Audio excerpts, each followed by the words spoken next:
जूते पॉलिश करने वाला लड़का। शहर की गलियों में एक छोटा सा लड़का रोज सुबह सुबह अपना जूते पॉलिश करने वाला डिब्बा लेकर निकलता था। धूप हो या बारिश, वो सड़क किनारे बैठकर आने जाने वालों के जूते चमकाता और दिन के आखिर में कुछ सिक्के कमाकर घर लौटता। उसके कपड़े पुराने और फटे हुए होते, हाथों पर पॉलिश के दाग लगे होते, लेकिन उसकी आंखों में चमक थी, सपनों की चमक। एक दिन एक अमीर ग्राहक उसके पास आया।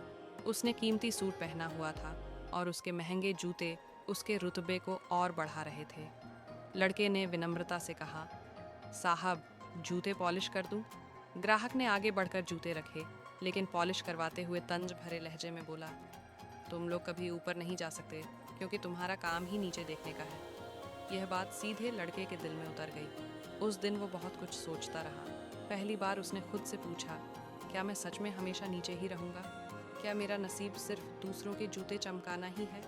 उस रात उसने आसमान की ओर देखा और खुद से वादा किया, एक दिन लोग मेरे बनाए हुए जूते पहनेंगे और मैं उन्हें सर उठाकर देखूंगा। अगले दिन से उसकी ज़िंदगी का रुख बदल गया। वो सुबह जूते पॉलिश करता, दोपहर में पास के पार्क में बैठकर पुरानी किताबें पढ़ता और शाम को सरकारी स्कूल जाता। वो थक जाता, लेकिन उसके सपने उसे सोने नहीं देते थे। वक़्त गुजरता गया, उसने मेहनत जारी रखी और पढ़ाई पूरी की। जवानी में उसने एक छोटे से कमरे में जूते बनाने का काम शुरू किया। खुद डिज़ाइन करता, खुद सिलता। शुरू में सिर्फ 2-3 जोड़ी जूते बिकते, लेकिन उसमें एक ख़ास बात थी, वो दिल से बनाए जाते थे।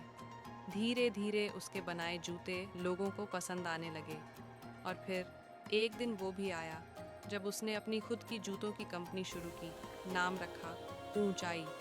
अब वही लड़का जिसे एक दिन नीचे रहने की बात सुननी पड़ी थी, ऊंचाई पर था। उसकी कंपनी के जूते दुनिया भर में पहने जाते थे और वो खुद नई पीढ़ी को सिखाता था। कोई भी काम छोटा नहीं होता, लेकिन सोच हमेशा बड़ी होनी चाहिए। एक दिन उसे एक कार्यक्रम में मुख्य अतिथि के तौर पर बुलाया गया। जब वो स्टेज पर आया तो बोला, एक शख्स ने मुझे नीचा दिखाया था, लेकिन वहीं से मैंने ऊपर देखना सीख लिया। आज मैं नीचे नहीं, ऊंचाई पर हूँ, क्योंकि मैंने सपने देखना और उनके लिए लड़ना सीख लिया है।